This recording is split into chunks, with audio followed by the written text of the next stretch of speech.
রব্বুল আলামিন বলেন, الذين إن مكناهم في الأرض أقاموا الصلاة وآتوا الزكاة وأمروا بالمعروف ونهوا عن المنكر ولله عاقبة الأمور। সবাই মিলে একটু জোরে বলেন তো আল্লাহু আকবার। রব্বুল আলামিন বললেন, আল্লাযীনা ইম্মাক্কান্নাহুম ফিল আরদ, জমিনের কোন জায়গায় যদি আমি মুসলমানদেরকে কোনদিন ক্ষমতায় বসিয়ে দেই, তখন চারটি কাজ তারা করবে। এই চারটি কাজ যারা করবে তারা বিশ্ব শাসন করতে পারবে। আর এই চারটি কাজ থেকে যারা বের হয়ে যাবে তারা গোটা বিশ্বের মধ্যে লাঞ্ছিত এবং বঞ্চিত হবে। মুসলমানের হাতে আল্লাহ রাব্বুল আলামিন কোরআন দিয়েছিলেন। মুসলমান যতদিন এক হাতে কোরআন আর এক হাতে তলোয়ার নিয়ে সামনে গিয়েছে, ততদিন মুসলমানের সামনে মাথা তুলে দাঁড়াবার মতো কেউ ছিল না। কিন্তু মুসলমান যখন কোরআন ছেড়েছে, তলোয়ারও ছেড়েছে, অন্যায়ের প্রতিবাদ করাও ছেড়ে দিয়েছে, দুনিয়ার ভোগ বিলাসিতায় মত্ত হয়ে গেছে, তখন দুনিয়ার অন্য সবাই মুসলমানদের উপরে নজরদারি আর খবরদারি করা শুরু করেছে। কথা কি ঠিক কিনা? এজন্য রব্বুল আলামিন বললেন, বান্দা, তোমাদের এক নাম্বার গুণ থাকা লাগবে আকামুস সালাহ। এক নাম্বার গুণ আল্লাহ বললেন নামাজ কায়েম করা লাগবে। জোরে কোন, কি কায়েম করা লাগবে? নামাজ কায়েম করা লাগবে। তার কারণ আল্লাহ রাব্বুল আলামিন বলছে, বান্দা, নামাজের জন্য কায়েম করবা, ইন্নাস সালাতা তানহা আনিল ফাহশাই ওয়াল মুনকার। নামাজ এমন একটা ইবাদত, যে ইবাদত নামাজি ব্যক্তিকে সকল অন্যায় এবং অশ্লীল কাজ থেকে ফিরায় রাখে। আল্লাহর কোরআনের মধ্যে এই কথাটা আছে না নাই? এবার আপনাদের কাছে আমি প্রশ্ন করি, কোরআনের কথাগুলোর উপরে আপনাদের বিশ্বাস আছে তো? আমার ভাইরা ভালো করে বোঝেন, আল্লাহ বললেন ইন্নাস সালাতা তানহা আনিল ফাহশাই ওয়াল মুনকার। নামাজ নামাজি বান্দাকে অন্যায় অশ্লীল কাজ থেকে ফিরায় রাখে। এই কথাটার সহজ বাংলা হচ্ছে, যে বান্দা নামাজ পড়ে 5 ওয়াক্ত ঠিক মতো, ওই বান্দার দ্বারা কোনো অন্যায় কাজ হতে পারে না, অশ্লীল কাজ হতে পারে না, হারাম কাজ হতে পারে না। কিন্তু বর্তমান আমাদের সমাজে নামাজও পড়ে সুদও খায়, নামাজও পড়ে ঘুষও খায়, নামাজও পড়ে আবার বোনের হকটাও মাইরা খায়। আছে না নাই? নামাজও পড়ে আবার এলাকার মানুষের উপরে জুলুমও করে। আছে না নাই? তাইলে ওই বান্দার নামাজ তো তাকে অন্যায় কাজ থেকে ফিরাতে পারলো না। আল্লাহ তো বলল নামাজ যারা পড়ে, নামাজ নাকি তাদেরকে অন্যায় কাজ থেকে ফিরায়। এখন আমাদের সমাজের অধিকাংশ নামাজিরা তো সমাজের মধ্যে আবার অন্যায়ও করে। তাইলে কি কোরআনের আয়াত ভুল, নাকি নামাজিরে নামাজে আছে ভুল? আমার ভাইরা, কোরআনের আয়াত ভুল হওয়ার কোনো সম্ভাবনা নাই। কারণ আল্লাহ বলেছেন, যালিকাল কিতাবু লা রাইবা ফীহ, এটা এমন কিতাব যার মাঝে কোনো সন্দেহ থাকতে পারে না। কোরআনে কোনো ভুল নাই, কোনো সন্দেহ নাই। কোরআন বলেছে নামাজ যে পড়ে, নামাজ তাকে অন্যায় থেকে ফিরায় রাখে। কিন্তু আপনার সমাজের নামাজি যদি নামাজের পরে অন্যায় করতে থাকে চলমান প্রক্রিয়ায়, তাহলে বুঝতে হবে কোরআনের আয়াত ভুল না, বরং ওই নামাজের মাঝেই হয়তো কোনো একটা ভুল হচ্ছে। এই জন্য তার নামাজ তার উপরে প্রভাব ফেলে না, এফেক্টিভ নামাজ হচ্ছে না। আমরা তো নামাজ থেকে কিছু শিখিও না। নামাজ আমাদেরকে কয়েকটা বিষয় শিক্ষা দেয়, যে বিষয়গুলো শিক্ষা নিয়ে আমরা সমাজ নির্মাণ করতে পারি। শুধুমাত্র 5 ওয়াক্ত মসজিদে গেলেন, আল্লাহকে সেজদা দিলেন, এতেই আপনি বিরাট নামাজি হয়ে গেছেন এমন নয়, বরং আপনার নামাজ আপনাকে আপনার সমাজ পরিচালনার পদ্ধতিও শিখিয়ে দেয়। নামাজ আমাদেরকে 1 নাম্বার যেটা শেখায় সেটা হচ্ছে সুশৃঙ্খলতা। কি শেখায়? এই যে এটা কি মসজিদ নাকি? এই যে ওই পেছনে মসজিদ বোধহয় না? এই যে আমাদের সামনে মসজিদ, এশার নামাজ, মাগরিবের নামাজ, বাজারের পাশে মসজিদ। মাগরিবের নামাজে মসজিদের মধ্যে 100-200 মুসল্লি হয়ে যায়, এমন মসজিদও আছে না নাই? আমি যেখানে জুমা পড়াই, সাভার বাসস্ট্যান্ড কেন্দ্রীয় জামে মসজিদ, আমার মসজিদ জুমার দিন কয়েক হাজার মুসল্লি হয়। 5 তলা মসজিদ, বাহিরে ভেতরে মিলিয়ে কয়েক হাজার মুসল্লি একত্রে নামাজ আদায় করতে পারে একটা মসজিদে। আমার ভাইয়েরা লক্ষ্য করেন, জুমার দিন যখন ইমাম সাহেব আল্লাহু আকবার বলে হাতটা বেঁধে ফেলে, তখন 1000 মুসল্লি কিন্তু ইমামকে অনুসরণ করে হাত বেঁধে ফেলে। ইমাম যদি রুকুতে যায়, মুসল্লিরাও রুকুতে যায়। ইমাম যদি সেজদায় যায়, মুসল্লিরাও সেজদায়। পিন পতন নীরবতার মধ্য দিয়ে। অথচ বাঙালি মানুষদেরকে নামাজ ছাড়া দুনিয়ার অন্য কোন জায়গায় এত বেশি সুশৃঙ্খলতার সাথে আপনি দাঁড় করাতে পারবেনই না। বিশ্বাস করেন না?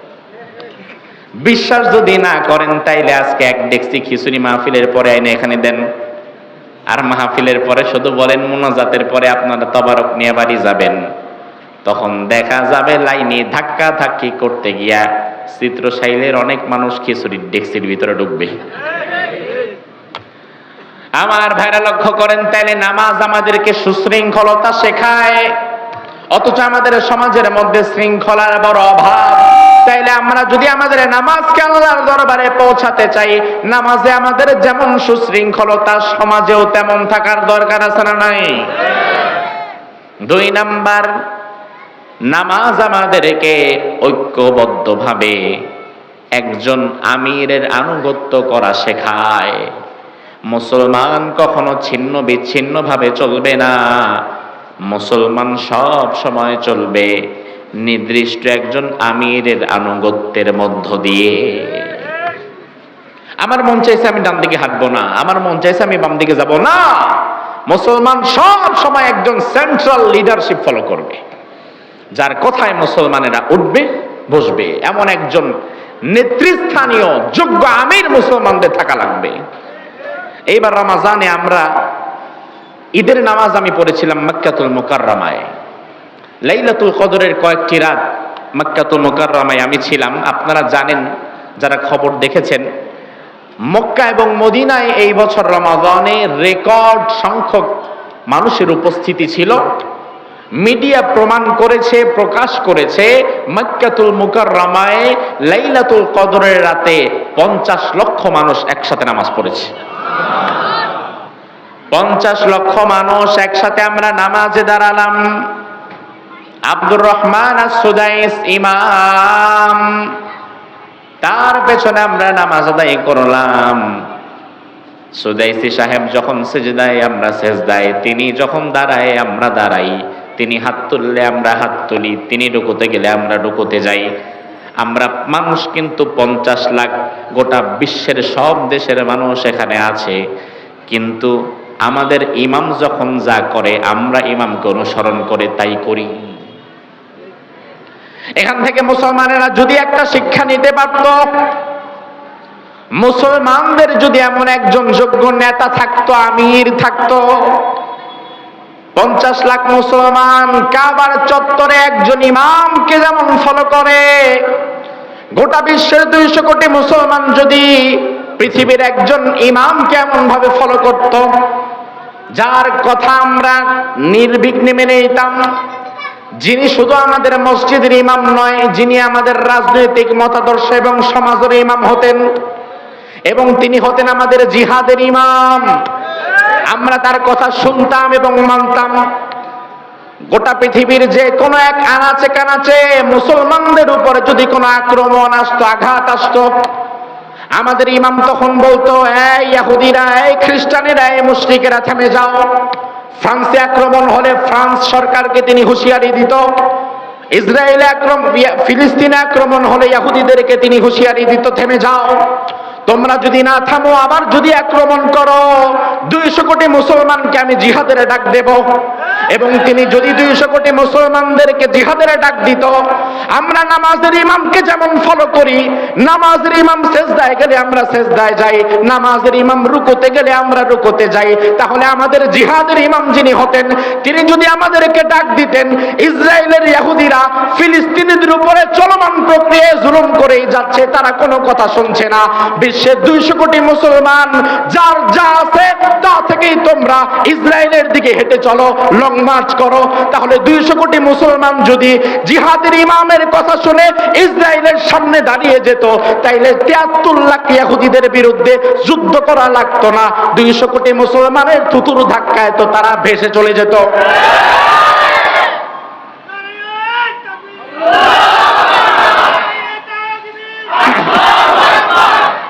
আমার ভাইরা, দুঃখজনক, মুসলমানদের এখন নামাজের ইমামের অভাব নাই, কিন্তু মুসলমানদের মাঝে সমাজ পরিচালনার মতো যোগ্যতা সম্পন্ন জিহাদের কোনো ইমাম নাই। এই জন্য মুসলমান এখন কারো সাথে আর পেরে ওঠে না, মুসলমানকে আর কেউ গণায়ও ধরে না। আমার ভাইরা, নামাজ আমাদেরকে 3 নাম্বার আরেকটা বিষয় শিক্ষা দেয়।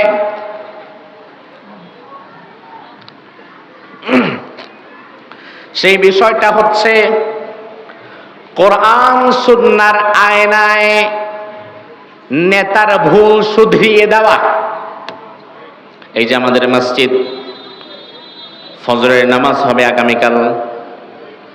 ফজরের নামাজের স্বাভাবিকত মসজিদে অন্যান্য নামাজের চাইতে মুসল্লির সংখ্যা একটু কমই হয়, কিন্তু রাত্রেবেলা মাহফিল হয়েছে, ইয়াহিয়া তাকি কথা বলেছে, আরিফ বিন হাবিব ভাই কথা বলেছে, এজন্য মানুষ নামাজের প্রতি একটু আগ্রহটা বাড়ছে।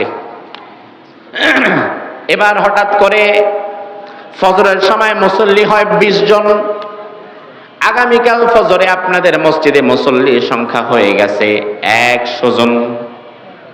এবার ইমাম সাহেব চিন্তা করলো, 100 জন মুসল্লি তো কখনো ফজরে আসে না, আজকে যেহেতু এসেই পড়েছে, এত মানুষকে তো কখনো একসাথে ফজরে পাই না, আজকে যেহেতু পাইছি, ফজরের নামাজ আজকে 2 রাকাত না পড়ায় 4 রাকাত পড়ায় দেই, একটু সবটা বারুক।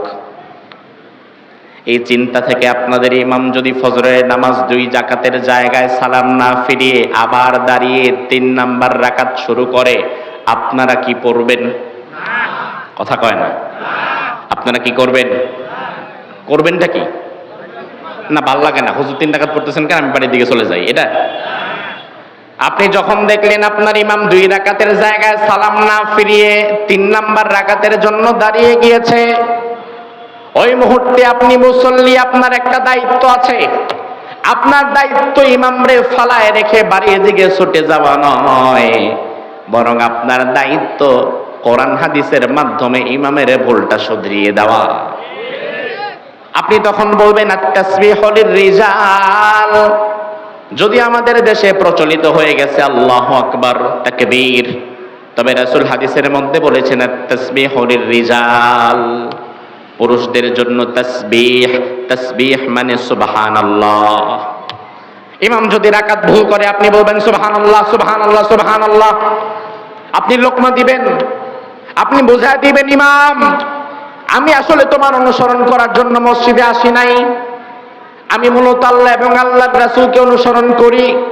এতটা সময় পর্যন্ত তুমি আল্লাহ এবং রাসূলের অনুসরণের মধ্যে ছিলে, এজন্য আমি তোমার অনুসরণ করলাম। কিন্তু এই মুহূর্তে আমি দেখতে পাচ্ছি আল্লাহ এবং রাসূলের অনুসরণ থেকে তুমি বের হয়ে গেছো, কারণ রাসূল জীবনে ফজরের নামাজ 3 রাকাত পড়েন নাই। এখন তুমি যেহেতু রাসূলের অনুসরণের মধ্য থেকে বের হয়ে গিয়েছো, তোমারে আমি লোকমা দিয়ে দিলাম, দয়া করে তাড়াতাড়ি আবার রাসূলের অনুসরণের মধ্যে ফিরে আসো। বৈঠকে বসে নিজের ভুলটা বুঝতে পেরে ভুল শুধরায়া সালাম ফিরিয়ে দাও, তোমার সাথে আমার কোনো শত্রুতা নাই। এইভাবে আপনি লোকমা দিলেন, তাকে তাসবিহ বললেন, আল্লাহু আকবার বললেন, সুবহানাল্লাহ বললেন। ইমাম যদি তার ভুল বুঝতে পেরে বৈঠকে বসে যায়, সাহু সেজদা দেয়, নামাজটা শেষ করে দেয়, তাহলে ইমামের সাথে কি আর আমাদের কোনো শত্রুতা আছে? কিন্তু ইমাম সাহেব যদি চিন্তা করে যা আছে কপালে দেখা যাবে সকালে, দেখি আজকে আমারে কে ঠেকায়, 4 রাকাত আমি পড়ায় ছাড়বো। আপনারা যদি কয়েকবার লোকমা দেওয়ার পরেও ইমাম সাহেব যদি ভুলটা না শুধরায়, আল্লাহ এবং রাসূলের পথে যদি না ফিরে আসে, ফজরে নামাজের পরে এই ইমামের আর চাকরি থাকবে? কথা কোনা থাকবে? ও মুসলমান, শিক্ষা নাও। আমি আমার রাজনৈতিক নেতা, আমার চেয়ারম্যান, আমার মেম্বার, আমার ভাইস চেয়ারম্যান, আমার প্রেসিডেন্ট, আমার এমপি, আমার মন্ত্রী, আমার দলের নেতা, আমার কেন্দ্রীয় নেতা, আমার পীর বাবা, আমার হুজুর বাবা, সবাইকে আমি অনুসরণ করব, মানব, শুনব ততক্ষণ তারা আল্লাহ এবং আল্লাহর রাসূলের আনুগত্যের মধ্যে থাকবে যতক্ষণ। কিন্তু আমি যদি দেখি আমার হুজুর আল্লাহ এবং রাসূলের বিরুদ্ধে চলে গিয়েছে, আমার পীরের কোনো কথা আল্লাহ এবং রাসূলের বিরুদ্ধে চলে গিয়েছে, আমার রাজনৈতিক দলের কোনো সিদ্ধান্ত, তাদের কোনো কথা আল্লাহ এবং রাসূলের বিরুদ্ধে চলে গিয়েছে, তখন আমি পীর বাবা বুঝি না, হুজুর বুঝি না, বক্তা বুঝি না, নেতা বুঝি না, খেতা বুঝি না, দুনিয়ার পীর বাবা, খাজা বাবা, হুজুর সবগুলারে তালাক দিয়া নেতা খেতা সব ভুইলা গিয়া আবার ইসলামের মধ্যে আমারে ফিরে আসা লাগবে। আমি যদি মসজিদে, ভালো করে শোনেন, মসজিদে আমার ইমাম যদি ভুল করে, আমি ইমামকে ছেড়ে চলে যাই না, ইমামকে লোকমা দিয়ে সংশোধন করে দেই। আমি একটা রাজনৈতিক দলের কর্মী, আমার রাজনৈতিক দলের নেতাও যদি ভুল করে, আমি আমার নেতাকে ছেড়ে চলে যাব না, বরং মসজিদের ইমামকে আমরা যেমন লোকমা দিয়ে সংশোধন করে দেই, আমার রাজনৈতিক দলের নেতা, আমার দেশের প্রেসিডেন্টও যদি কোনো ভুল করে, আমাকে সাহসী কণ্ঠে প্রেসিডেন্টের সামনে দাঁড়ায় তার ভুলটাও ধরায় দেওয়া লাগবে।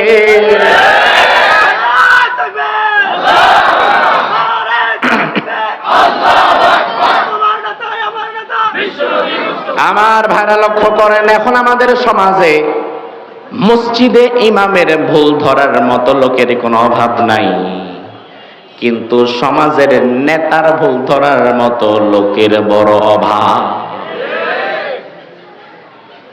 নামাজ আমাদেরকে এটা শেখায়, অন্ধভাবে কোনো অনুসরণ নয়। যেই দলই তুমি করো না কেন ভাই, অন্ধভাবে কাউকে মানা যাবে না, অন্ধভাবে কাউকে অনুসরণ করা যাবে না। আবু বকর সিদ্দিক রাদিয়াল্লাহু আনহু খলিফাতুল মুসলিমিন, তিনি যেদিন প্রথম নির্বাচিত হলেন, খলিফাতুল মুসলিমিন আবু বকর মদিনার হাজার হাজার মানুষদেরকে সামনে নিয়ে বললেন, ও মদিনাবাসী, আমি তোমাদেরকে এই দিব সেই দিব, ব্রিজ কালভার্ট রাস্তা বানায় দিব, এত ওয়াদা করতে পারবো না, তবে আমি তোমাদেরকে একটা ওয়াদা করে যাই, তোমরা আমার কথাটা গুরুত্ব দিয়ে শুনবে। আবু বকর সিদ্দিক রাদিয়াল্লাহু আনহু বললেন, আতিউনি মা তাতুল্লাহ ওয়া রাসূলাহ ফাইযা আসাইতুল্লাহ ওয়া রাসূলাহ ফালা তাআতা লি আলাইকুম। ও মদিনার ভাইরা শুনে নাও, ও মদিনার মা বোনেরা শুনে নাও, তোমরা সবাই আমি আবু বকরকে অনুসরণ করবা ঠিক ততক্ষণ। লক্ষ্য করেন, আবু বকর বলেন, ও মদিনাবাসী শুনে নাও, তোমরা সবাই আমি আবু বকরকে অনুসরণ করবা ততক্ষণ, আমি আবু বকর আল্লাহ এবং রাসূলকে অনুসরণ করব যতক্ষণ। কথা কয়। এরপরে আবু বকর বললেন, ফাইদা আসাইতুল্লাহ ওয়া রাসূলাহু ফালা তাআতা লি আলাইকুম। যদি দেখতে পাও আমি আবু বকর কোনদিন আল্লাহ এবং রাসূলের অনুসরণের মধ্য থেকে বের হয়ে গিয়েছি, ফালা তাআতা লি আলাইকুম, ওই মুহূর্তে আমি আবু বকরের আর কোনো অনুসরণের কোনো দরকার তোমাদের নাই। আমার ভাইরা লক্ষ্য করেন, আমাদের আমলের চাইতে আবু বকরের আমল কি কম না বেশি? উম্মতের মধ্যে যদি রোল নাম্বার দেওয়া হয় 1 2 3 4 5, তাইলে আবু বকরের রোল নাম্বার কত হবে? কারণ আল্লাহর হাবিবের পরে এই উম্মতের সর্বশ্রেষ্ঠ মানুষ যিনি, তার নাম কি? আবু বকর সিদ্দিক রাদিয়াল্লাহু আনহু।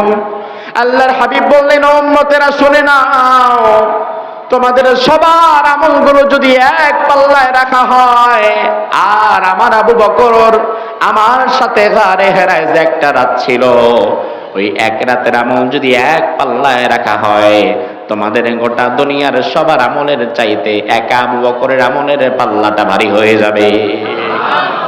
ওই আবু বকর বলছে যে আমি যদি আল্লাহ রাসূলকে অনুসরণ করি তোমরা আমাকে অনুসরণ করবা, আমি যদি আল্লাহ রাসূলকে অনুসরণ না করি তোমরা আমার থেকে দূরে সরে যাবা, আমার কোনো অনুসরণের দরকার নাই। তাইলে আল্লাহ রাসূলের অনুসরণের বাহিরে গেলে আবু বকরকে যদি আর অনুসরণ করা না যায়, সেখানে আল্লাহ রাসূলের আদর্শের বাহিরে গেলে তোমার হুজুর, তোমার পীর আর তোমার নেতারে অনুসরণ করবা কেমনে ভাই? আমার ভাইরা, তো গেল আবু বকর সিদ্দিক রাদিয়াল্লাহু আনহুর কথা। ওমর ফারুক রাদিয়াল্লাহু আনহু তিনি যেদিন খলিফা হলেন, খলিফা হওয়ার পরে তিনি বললেন, ও মদিনাবাসী, আবু বকর খলিফা হওয়ার পরে তোমাদেরকে একটা কথা বলেছিল, আজকে আমি নতুন প্রেসিডেন্ট হলাম, এবার আমিও তোমাদেরকে একটা কথা বলছি, শোনো। ও মদিনার লোকেরা শুনে নাও, আমি ওমর ফারুক, আমি খলিফা হওয়ার পরে যদি কোনো ভালো কাজ করি তাহলে তোমরা ওই ভালো কাজে আমাকে সহযোগিতা করবা, আমাকে সাহায্য করবা, আমার ভালো কাজটা যেন সুন্দর হয়। আর আমি যদি খলিফা নির্বাচিত হওয়ার পরে কোনো অন্যায় কাজ করি, কোনো ভুল কাজ করি, ফাকাউমিমুনি, আমাকে আর সহযোগিতা নয় বরং আমার অন্যায় কাজের বিরোধিতা করে আমারেও তোমরা সোজা করে দিবা। আমার ভাইরা, ওমর ফারুক রাদিয়াল্লাহু আনহু আমাদের জন্য আদর্শ, আবু বকর সিদ্দিক আমাদের জন্য আদর্শ, ওসমান আলী রিজওয়ানুল্লাহি আলাইহিম আজমাইন আমাদের জন্য আদর্শ। তাদের কথা আমাদের সামনে রাখলে আমাদের সামনে পরিষ্কারভাবে যেটা ফুটে ওঠে, আমাদের যত বড় দল হোক আর নেতা হোক, তারা যতক্ষণ ভালো কাজ করবে, ভালো কথা বলবে, ভালো পথে চলবে, তাদের ভালো কাজে আমাদের সমর্থন এবং সহযোগিতা থাকা লাগবে, ঠিক কিনা?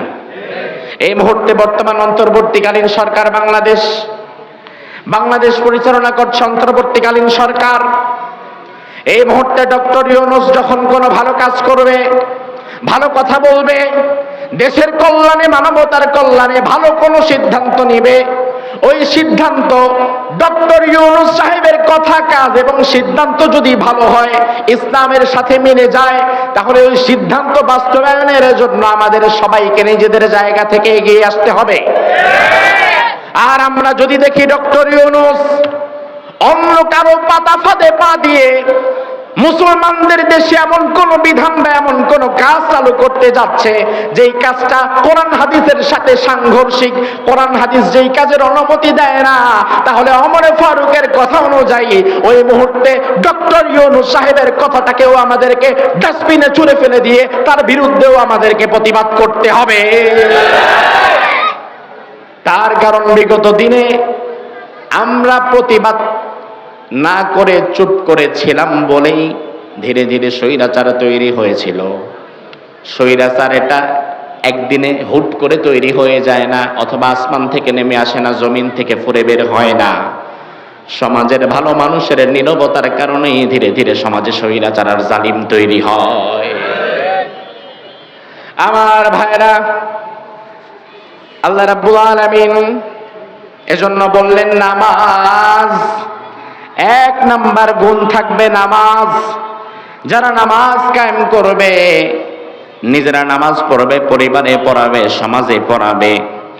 দুই নাম্বারে আল্লাহ বললেন ওয়া আতাউজ যাকাত, এবং যাকাত ভিত্তিক অর্থনীতি প্রণয়ন করবে, সুদকে চিরতরে ছুঁড়ে ফেলে দেবে। বর্তমান বাংলাদেশে সুদ আছে না নাই? বেশি না কম? জোরে কম। মানুষ খুব চালাক, আমাদেরকে প্রশ্ন করে, হুজুর ডক্টর ইউনূস যে সুদখোর, তার বিরুদ্ধে কিছু বলেন। বিষয়টা এমন যে পুরা বাংলাদেশে একমাত্র সুদখোর ডক্টর ইউনূস, আর সবাই খুব ভালো মানুষ। অথচ বাংলাদেশের সমিতি, ব্যাংক লোন,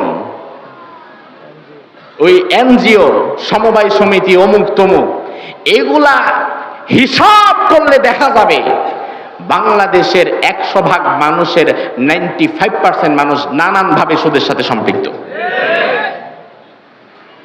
চাকরি করে 15,000 টাকার, ফ্রিজ লাগবে একটা। কিভাবে নিবে? এবার আসছে সুদের মধ্যে ঢুকছে। কিস্তিতে আসো, সুদ দাও।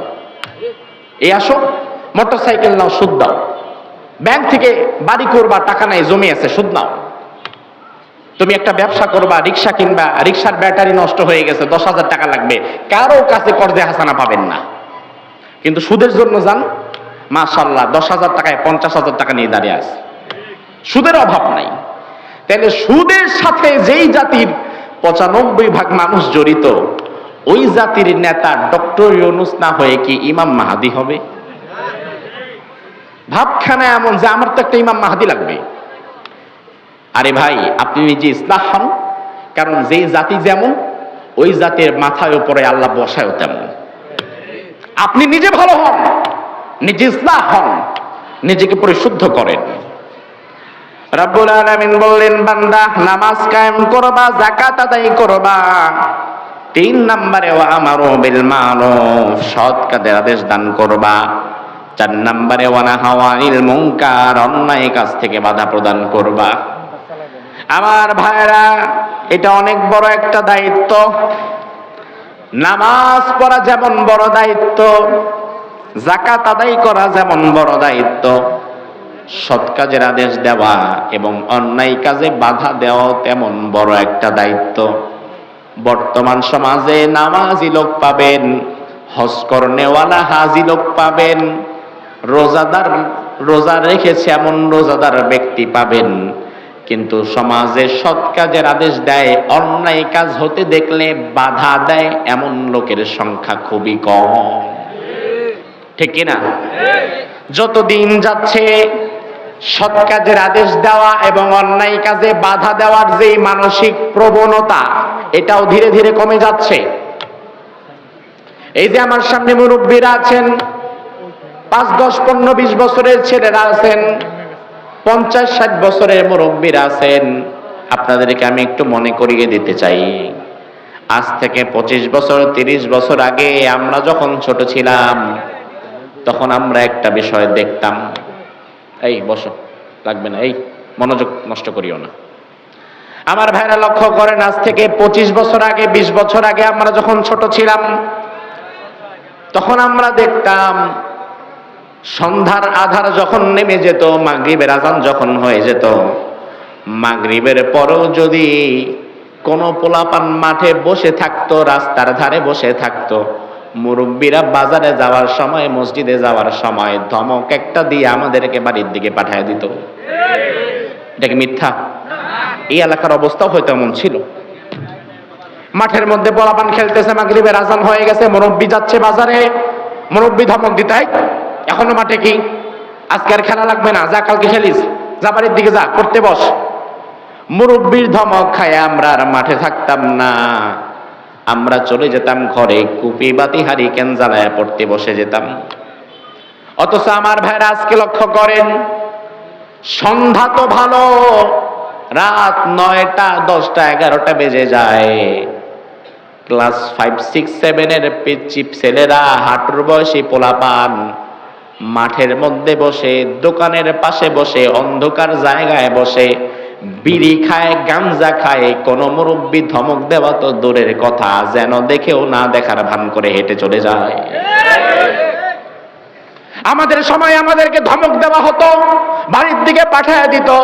আজকের ছোট ছোট বাচ্চারা, হাঁটুর বয়সী পোলাপানেরা রাস্তার মধ্যে বিড়ি খায়, গাঞ্জা খায়, মুরব্বী একটা ধমকও দেয় না, তার চেহারার দিকে তাকায়ও না। মুরব্বীকে এবার আপনি প্রশ্ন করবেন, বাবা দোষটা আপনার, আপনি কেন তাদেরকে শাসন করেন না? মুরব্বীর কাছেও একটা জবাব আছে।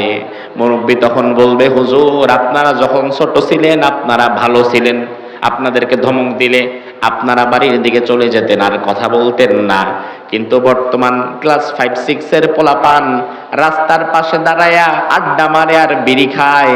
আমি মুরব্বী তাদেরকে গিয়া যদি বলি তাড়াতাড়ি বাড়ির দিকে যা, বিড়ি খাস কেন? তাহলে বিড়ির ধোঁয়াটা আমার মুখের দিকে ছাইরা কইব, চাচা আপনার পয়সায় খাই নাকি?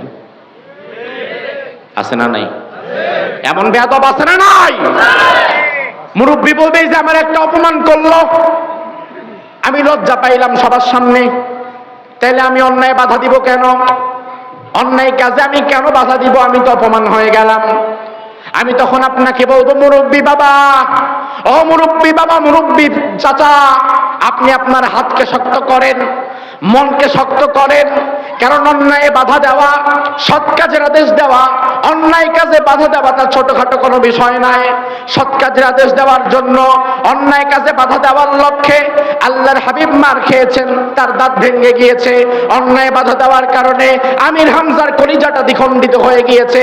অন্যায় বাধা দেওয়ার কারণে কারবালার ময়দানে রাসূলুল্লাহর নাতি ইমাম হুসাইনের কল্লাটা উড়ে গিয়েছে। অন্যায় বাধা দেওয়ার কারণে যদি রাসূল দাঁত দিতে পারে, আমির হামজা কলিজা দিতে পারে, ইমাম হুসাইন কল্লা দিতে পারে। অন্যায় বাধা দেওয়ার কারণে প্রয়োজনে আমার গালি খাওয়া লাগবে, জেলে যাওয়া লাগবে, এমনকি অন্যায় বাধা দেওয়ার কারণে প্রয়োজনে ওই নবীর উম্মত হিসাবে আমার রক্ত ঝরাতে হতে পারে। কিন্তু আমি আমার সামনে অন্যায় হতে দিব না। অন্যায় হবে যেখানে, আমার বাধাও হবে সেখানে। আমার বাধায় কতটুকু কাজ হবে কি না হবে এটা আমার দেখার দরকার নাই। কিন্তু অন্যায় যদি হতে দেখি, সেখানে বাধা দেওয়ার দরকার আছে না নাই? অন্যথায় অন্যায় বাধা যদি আমরা না দেই, তাহলে কি করবে? আল্লাহ রাব্বুল আলামিন আমাদেরকে বলছে, বান্দা, যেই জাতি অন্যায় বাধা দেয় না, সৎ কাজের আদেশ করে না, অন্যায় কাজে বাধা দেয় না, ওই জাতির উপরে আল্লাহ তাআলা আযাব এবং গজব চাপিয়ে দেয়। রাসূলের হাদিস, আল্লাহ রাব্বুল আলামিনের হাবিব বলছেন, ওয়াল্লাযী নাফসি বিয়াদিহি লাতা'মুরুন্না বিল মা'রুফ ওয়া লাতানহাউন্না আনিল মুনকার আও লা ইউশিকান্নাল্লাহু আন ইয়াবাসা আলাইকুম আযাবাম মিনহু সুম্মা তাদউনাহু ফালা ইউস্তাজাবু লাকুম। আমার ভাইরা, এই হাদিসটা বড় মনোযোগ সহকারে শুনবেন।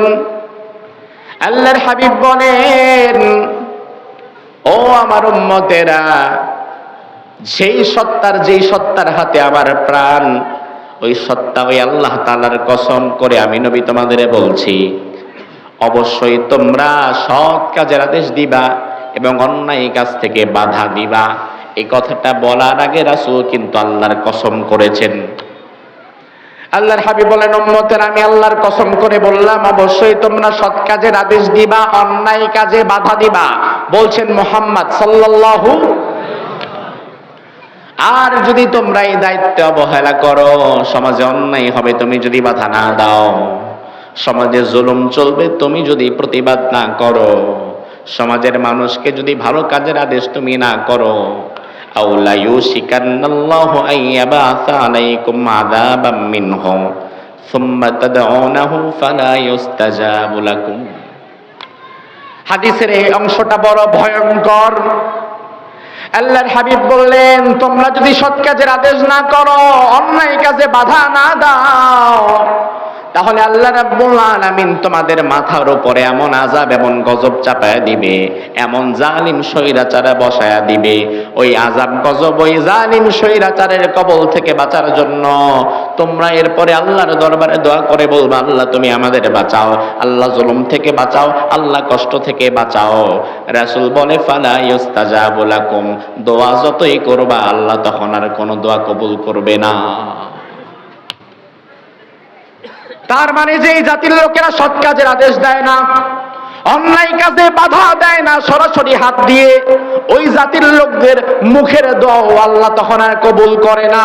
বর্তমান পৃথিবীতে মুসলমান চারিদিকে মার খাচ্ছে, আর আমরা শুধু দোয়া করছি, আল্লাহ তুমি বাঁচাও, আল্লাহ ইহুদিদের হাত থেকে বাঁচাও, আল্লাহ খ্রিস্টানদের হাত থেকে বাঁচাও, আল্লাহ ভারতের মুসলমান মায়ের খাচ্ছে, মুশরিকদের হাত থেকে তুমি বাঁচাও। অথচ আমাদের দোয়া কবুল না হওয়ার কারণ কিন্তু এটাই, আমরা অন্যায় বাধা দেওয়া নিজেরা ছেড়ে দিয়েছি। অন্যায় আমরা বাধা দেই না, এই জন্য আমাদের দোয়া আল্লাহ কবুল করে না। অন্যথায় গোটা পৃথিবীতে ফিলিস্তিনের জন্য দোয়া করে না এমন কোন দেশ বর্তমানে পাওয়া যাবে না। আমার ভাইয়েরা, কাবার চত্বরে রমাদানুল মুবারকে শেষ দশকে একটা নামাজ হয়, কিয়ামুল লাইল, তাহাজ্জুদের নামাজ। এবছর আমরা শরীক ছিলাম সেই নামাজে। তাহাজ্জুদের নামাজের শেষে ভিতরে সালাত আদায় করা হয়। ভিতরে সালাতে আমি অসংখ্যবার নিজের কানে শুনেছি আব্দুর রহমান আস-সুদাইস হাফিজাহুল্লাহ ভিতরে নামাজের শেষ রাকাতে তিনি হাত তুলে মোনাজাত করতেন। আমরা 50 লাখ 40 লাখ মানুষ তার সাথে হাত তুলে মোনাজাত করতাম। ওই মোনাজাতে আমি অসংখ্যবার আমি রমজানে শুনতে পেলাম আব্দুর রহমান আস-সুদাইসি দোয়া করেছে, আল্লাহুম্মা ইহফাযাল মসজিদাল আকসা, আয় আল্লাহ তুমি মসজিদে আকসা বাঁচাও। আল্লাহুম্মা ইহফায ফিলিস্তিন, আয় আল্লাহ তুমি ফিলিস্তিনকে বাঁচাও। আমরা সবাই চোখের পানি ছেড়ে দিয়ে কাঁদেছি আর আমিন আমিন বলছি। কিন্তু অবাক করা বিষয়ে মুসলমানের দোয়াও চলে, ইহুদিদের হামলাও চলে। তার মানে আমাদের দোয়া যদি কবুলই হতো তাইলে ইহুদিদের হামলা চলতো না। ইহুদিদের হামলা চলাই প্রমাণ করে আমাদের দোয়া আল্লাহ কবুল করা বন্ধ করে দিয়েছে।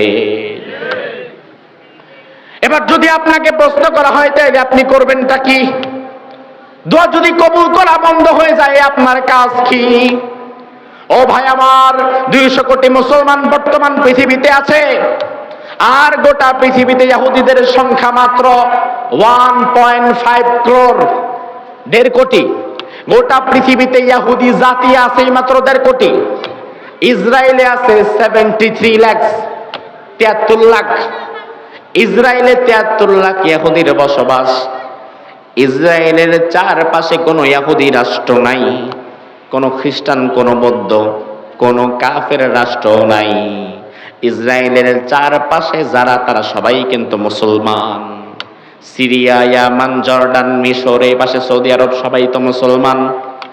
তাইলে চতুর্দিকে আমরা মুসলমান, আমরা 10 জন মুসলমান একসাথে দাঁড়িয়ে আছি। সামনের দিক থেকে একজন ভিন্ন ধর্মী যদি আমাদের একজন মুসলমান ভাইকে বারবার আঘাত করতে পারে আর আঘাত করে যায়, তাইলে বোঝা লাগবে আমরা 10 জন মুসলমান যারা দাঁড়ায় আছি এখানে আমাদের বড় ব্যর্থতা আছে। আমেরিকা ইসরায়েলের 1 নাম্বার বন্ধু, অথচ আমেরিকা কত দূর থেকে তার সাহায্য পাঠায়। আমেরিকা ইসরায়েল একসাথে না, মানচিত্রে দেখবেন দুইটা দুই দিকে, অথচ এত দূর থেকে সাহায্য পাঠায়। আর মুসলমান সব দেশ একসাথে, অথচ কেউ কাউরে সাহায্য করে না। তাইলে আল্লাহ দোয়া কবুল করবে কেন? আল্লাহর ঠেকা লাগছে নাকি মিয়া? 200 কোটি মুসলমান যদি পৃথিবীতে থাকে, এরপরেও পৃথিবীতে আবাবিল আল্লাহ কেন পাঠাবেন? আব্রাহা যখন কাবা ধ্বংস করতে এসেছে, আল্লাহ তখন আব্রাহার বাহিনীকে ধ্বংস করার জন্য আবাবিল পাঠিয়েছিলেন। এ কথাটা কোরআনে আছে না নাই? কিন্তু আজকে পাঠাবে না, কোনোদিনই না, অসম্ভব, আজকে পাঠাবে না। তার কারণ হচ্ছে আল্লাহ আবাবিল পাঠিয়েছিলেন তখন যখন পৃথিবীতে মুসলমান নামধারী দাবিদার একজন মানুষও ছিল না। কিন্তু 200 কোটি মুসলমান থাকার পরেও যদি আবাবিল পাঠানোই লাগে, তাহলে 200 কোটি মুসলমান থাকার চাইতে তো না থাকাই ভালো। যখন মুসলমান ছিল না তখন আল্লাহ আবাবিল পাঠিয়েছেন। এখন 200 কোটি মুসলমান, তাইলে আল্লাহ আবাবিল পাঠাবেন কেন? বরং আবাবিল পাখি যদি বর্তমানে আল্লাহ পাঠায় ইহুদিদেরকে ধ্বংস করার জন্য না, বরং মুসলমান রাষ্ট্রগুলোর, মুসলিম রাষ্ট্র প্রধানদের মাথার উপরে পাথর ফেলবার জন্যই পাঠাবেন।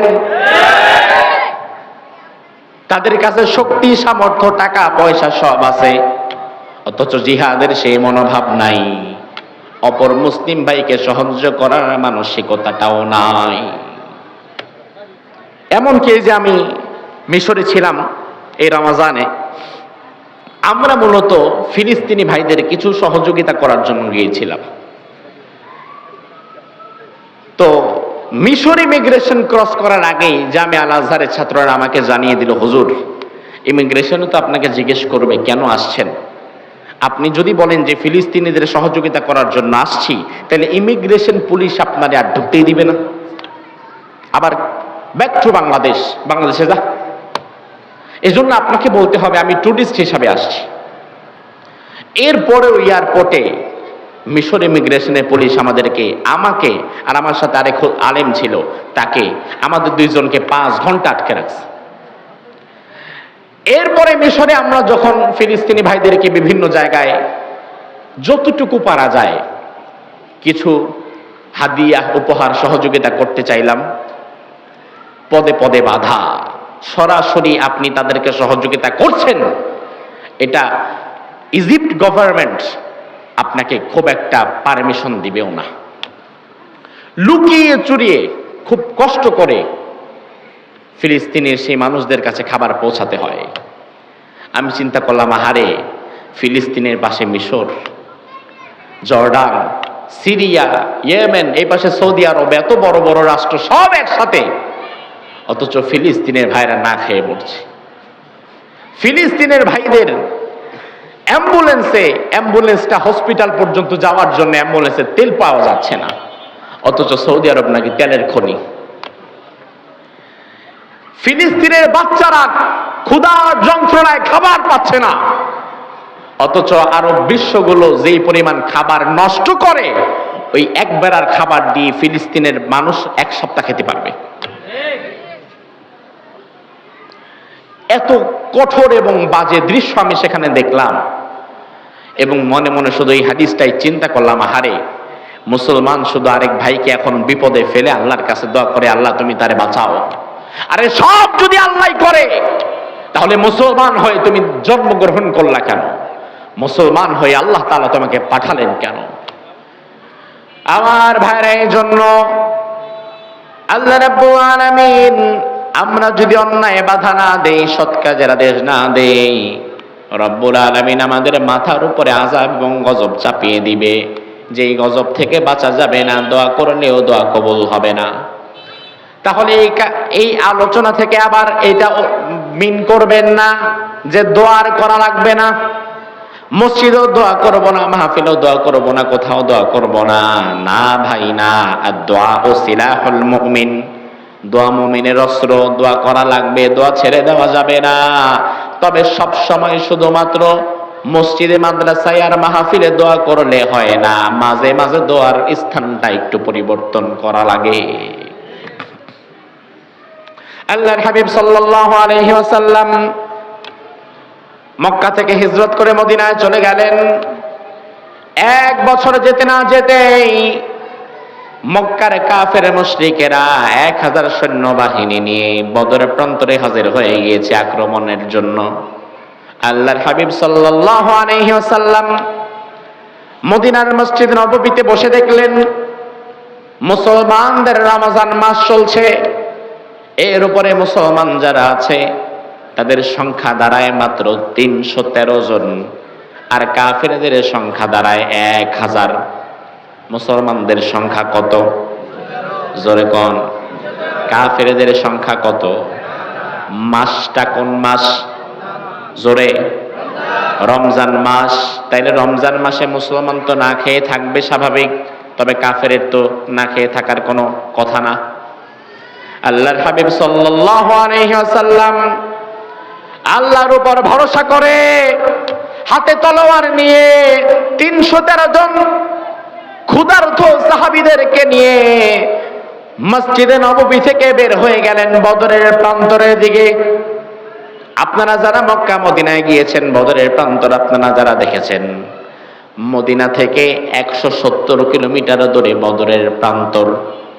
170 কিলোমিটার দূর। বর্তমানে যাওয়ার জন্য বাস আছে, ট্রেন আছে, প্লেন আছে। আজ থেকে 1500 বছর আগে পায়ে হাঁটা ছাড়া আর কোনো উপায় ছিল না, কারণ মুসলমানদের কাছে পর্যাপ্ত পরিমাণ ওটার ঘোড়া ছিল না। রমজান মাস রোজা রেখেছে, হাতের মধ্যে ভালো একটা তলোয়ার নাই, এমন না খাওয়া ক্ষুধার্ত 313 জন সাহাবী পায়ে হেঁটে 170 কিলোমিটার দূর পর্যন্ত গিয়েছে। মরুভূমির পথ, 170 কিলোমিটার দূর বদরের প্রান্তরে মুসলমানরা যখন উপস্থিত হয়েছে, আল্লাহর হাবিব এবং মুসলমানদের চেহারাগুলো দেখলেন, উপস্থিত সাহাবীদের চেহারাগুলো দেখলেন।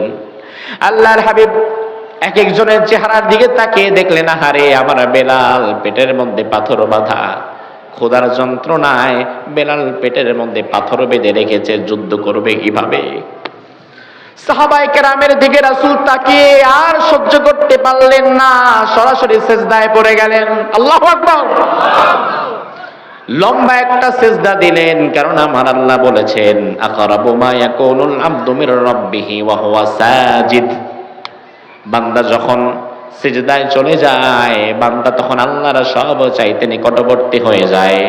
এজন্য কোরআনে আল্লাহ বলেছেন ওয়াসজুদ ওয়াকতারিব, বেশি করে সিজদা দিয়ে আর আমার নিকটবর্তী হয়ে যা। সুবহানাল্লাহ। আল্লাহর হাবিব লম্বা একটা সিজদা থেকে মাথা তুলে এবার হাত দুটো আরশের দিকে তুললেন। স্বাভাবিক তো আমরা যখন দোয়া করি আমরা হাত দুইটা এভাবে তুলি। আল্লাহর হাবিব সেদিন হাত তুলতে তুলতে তুলতে তুলতে তুলতে তুলতে এইভাবে আরশ পর্যন্ত হাত দুটো দাঁড় করিয়ে দিলেন। জীবনে রাসূল কোনদিন এইভাবে দোয়া করেন নাই। আল্লাহর হাবিব বদরের প্রান্তরে দোয়া করতে করতে হাত দুটো এইভাবে আরশের দিকে তুলে ধরলেন। এবার বিশ্বনবী বললেন, আল্লাহ তাআলা, আজকে এই বদরের প্রান্তরে সাহাবায়ে কেরামের সংখ্যা বড়ই নগণ্য, তবে তুমি যদি চাও আগামীর পৃথিবীতে ইসলাম টিকে থাকবে, তাহলে তুমি আমাদেরকে বিজয় দান করে দাও। আর তুমি যদি না চাও, তাহলে আজকে আমরা সবাই এই ময়দানে শহীদ হওয়ার জন্য প্রস্তুতি নিয়ে এসেছি। আবু বকর সিদ্দিক রাদিয়াল্লাহু আনহু পাশ থেকে বললেন, ইয়া রাসূলুল্লাহ, হাত নামান। ও আল্লাহর হাবিব, যে দোয়া আজকে আপনি করেছেন আমার মনে হয় আল্লাহ তাআলা আমাদেরকে অবশ্যই সহযোগিতা করবে। এই কথা বলার সাথে সাথে কোরআনে কারীমের আয়াত আল্লাহ নাযিল করে দিলেন। রব্বুল আলামিন আয়াত নাযিল করে দিলেন, বালা ইন তাসবিরু ওয়া তাত্তাকু وَيَأْتُوكُم مِّن فَوْرِهِمْ هَٰذَا يُمْدِدْكُمْ رَبُّكُمْ بِخَمْسَةِ آلَافٍ مِّنَ الْمَلَائِكَةِ مُسَوِّمِينَ। ও নবী, চিন্তার কোনো কারণ নাই, ভয়ের কোনো কারণ নাই। আপনি যদি সাবের হন, আপনি যদি আমি আল্লাহকে ভয় করেন, আজকে আমি আল্লাহ তাআলা বদরের প্রান্তরে মুসলমানদের সহযোগিতার জন্য 1000 2000 না 5000 ফেরেশতা পাঠাবো। আল্লাহু আকবার। কয় হাজার? আরো জোরে। এটা কি কথার কথা না বাস্তবতা? এটা কি মিথ্যা আশ্বাস, গাল গল্প? এটা আমাদের ইতিহাস। আল্লাহ তাআলা বদরের প্রান্তরে 5000 ফেরেশতা পাঠাবেন বলে ওয়াদা করেছেন এবং 5000 ফেরেশতা বদরে আল্লাহ পাঠিয়েছেন, ঠিক কি না? আমার ভাইরা এবার লক্ষ্য করেন, আল্লাহর হাবিব বদরের প্রান্তরে না এসে মসজিদ নববীতে বসেও তো দোয়া করতে পারতেন। কারণ আপনার মহল্লার মসজিদের চাইতে আমার মসজিদের চাইতে মসজিদ নববীর গুরুত্ব বেশি না কম? আমার মসজিদে 2 রাকাত নামাজ পড়লে সব যা হবে, মসজিদে নববীতে পড়লে সব আরো বেশি না কম? এত দামি এত গুরুত্বপূর্ণ মসজিদ রাসূল তখন আর বসে থাকলেন না, বরং ওই মসজিদকে রাসূল বন্ধ করে সাহাবীদেরকে নিয়ে জিহাদের ময়দানে চলে এসেছেন, তারপরে দোয়া করেছেন। বরং রাসূল কিন্তু চাইলে মসজিদে নববীতে বসে দোয়া করতে পারতেন।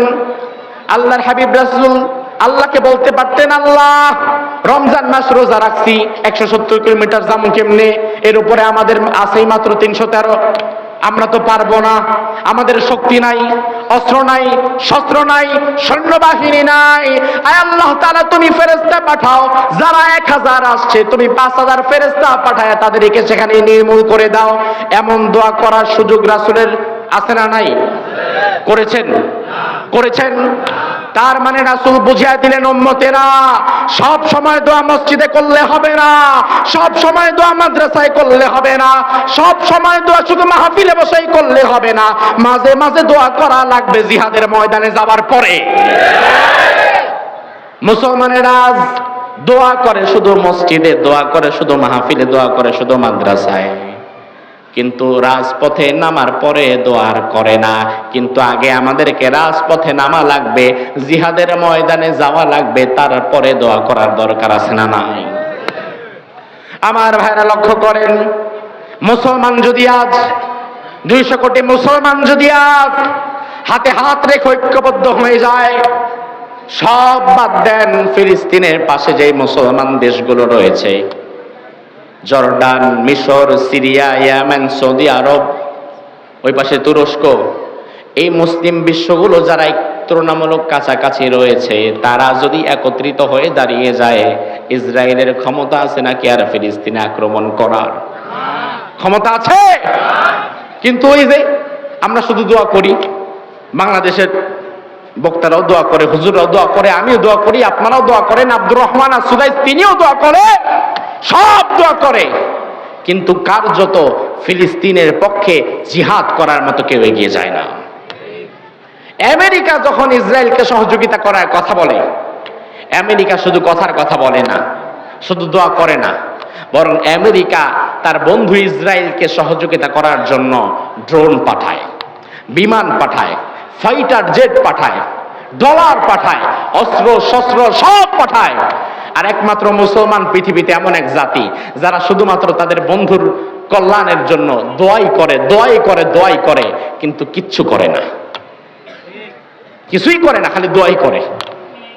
কিন্তু আমার ভাইয়েরা, শুধুমাত্র দোয়া করার দ্বারা আমাদের কাজ শেষ হবে?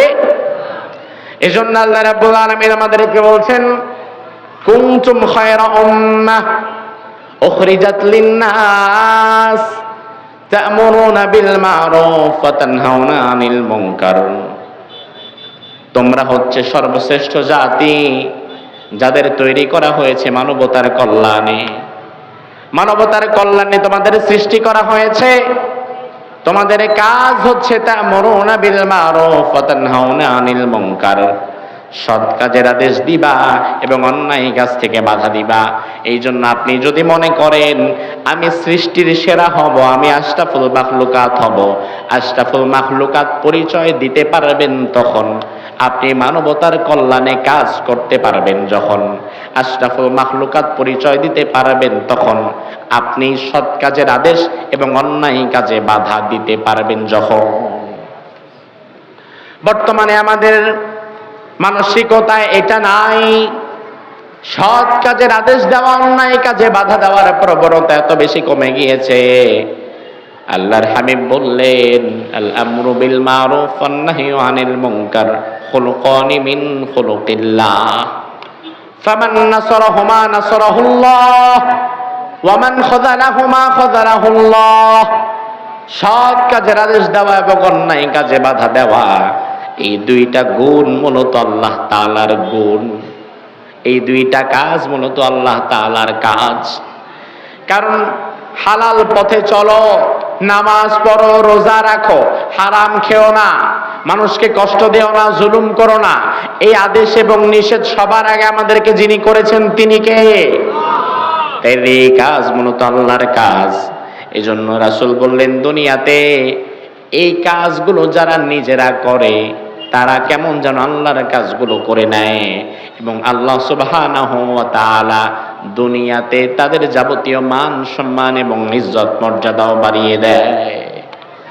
আর দুনিয়াতে যারা আল্লাহ সুবহানাহু ওয়া তাআলার এই কাজের বিরোধিতা করে, সৎ কাজের আদেশদাতা এবং অন্যায় বাধা দেওয়ার বিরোধিতা করে, ওয়ামান খাযালাহুমা খাযালাহুল্লাহ, আল্লাহ সুবহানাহু ওয়া তাআলা তাদের মান মর্যাদা কমিয়ে দেয়। এজন্য আমার ভাইরা, সৎ কাজের আদেশ এবং অন্যায় কাজে নিষেধ, এটা আমাদের অন্যতম বড় একটা দায়িত্ব।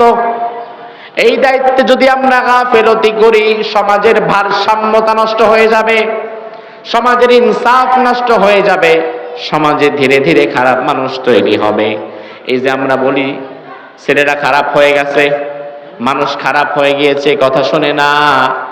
মানুষ খারাপ হয় আবার কিভাবে? আমাদের কিছু ব্যর্থতা এবং দুর্বলতার কারণে সমাজের মানুষ মূলত খারাপ হয়। আপনি নামাজ পড়ছেন, এশার নামাজের পরে আপনি যাচ্ছেন আপনার বাড়ির দিকে যাওয়ার সময় আপনি দেখলেন আপনার ঘরের পেছনে দুই যুবক বসে বসে বিড়ি খাচ্ছে। এই দৃশ্যটা আপনি দেখলেন, চিন্তা করলেন যুবক মানুষ খাচ্ছে, একটু খাক, আমি আবার কি বলবো। আপনি কিছু বললেন না, আপনি নামাজ পড়ে সোজা বাড়িতে ঢুকে গেলেন। দ্বিতীয় দিন দেখলেন আবার একই দৃশ্য, আপনার বাড়ির পেছনে দুইজন বসে বিড়ি খাচ্ছে, কিছুই বললেন না, প্রতিবাদ করলেন না। এবার 2 দিন প্রতিবাদ না করার পরে তৃতীয় দিন দেখবেন এই দুই বিড়িখোরের সাথে আরো 2-3টা এসে যোগ দিছে। ঠিক কিনা? আরো 2-3 জন সেখানে এখন আড্ডার মজমায় যোগ দিছে। এবার আপনি 3-4 দিন যাওয়ার পরে তখনও প্রতিবাদ করলেন না, কিছুই বললেন না। 1 সপ্তাহ যদি এভাবে চলতে থাকে তখন দেখা যাবে আপনার ঘরের পেছনে এখন আর 2-4-5 জন না, 8-10 জন বৈশা গেছে, যারা এখন বিড়ি বাদ দিয়া গাঁজাও খাচ্ছে। আছে না নাই?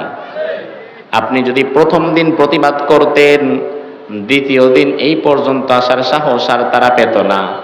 কিন্তু প্রথম দিন প্রতিবাদ না করার কারণে ধীরে ধীরে ধীরে ধীরে আপনার নীরবতার কারণে মূলত এই অপরাধ প্রবণতা বেড়ে গেছে। সমাজে অপরাধী একদিনে তৈরি হয় না, সমাজের অপরাধী তৈরি হয় সমাজের ভালো মানুষের চুপ থাকা এবং নীরবতার কারণে।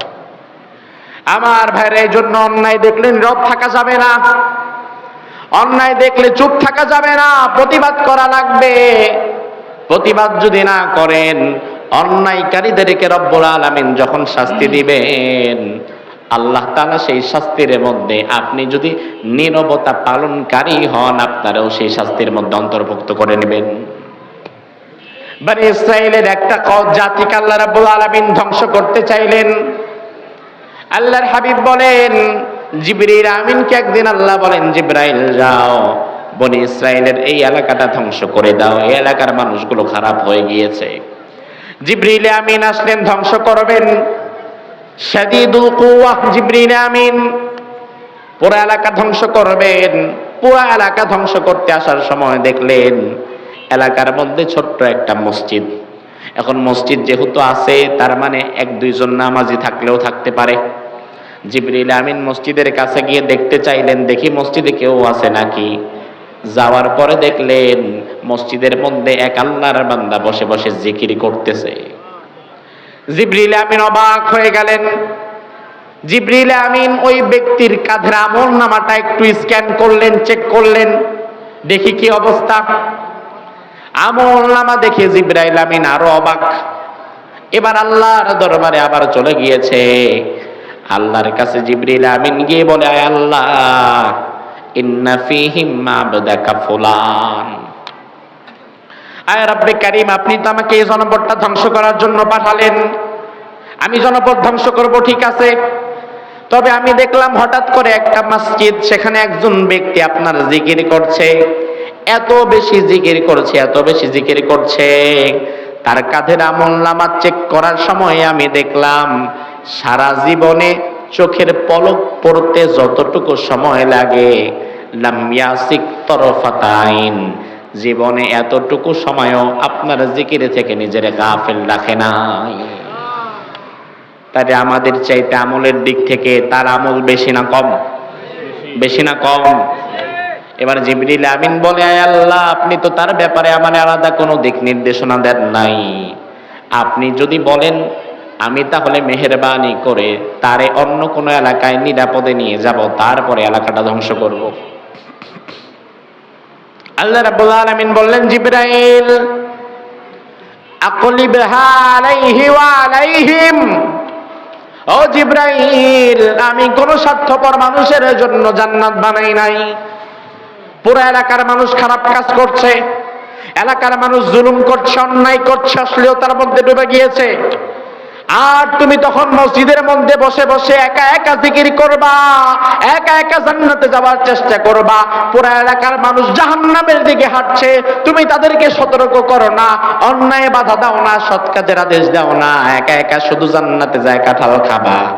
এত বড় স্বার্থপরের জন্য জান্নাত বানাই নাই, বরং জিবরাইল ওই স্বার্থপর বান্দা যে শুধু নিজে নিজে ভালো আমল করেছে, সমাজের মানুষকে দাওয়াত দেয় নাই, অন্যায় থেকে বাধা দেয় নাই, তুমি তোমার ধ্বংসযজ্ঞের কাজটা যখন চালাবা, তখন এই স্বার্থপর ইবাদতকারী বান্দার মাথার উপর থেকেই শুরু করবা।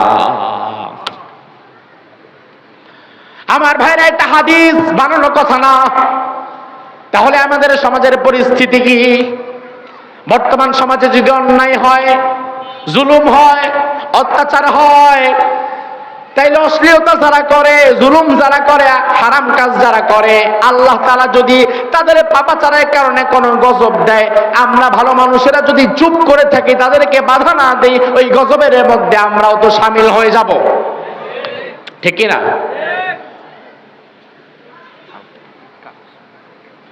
আমি তো ভাই কালেকশন পারি না, রুমাল ছেড়ে দেন।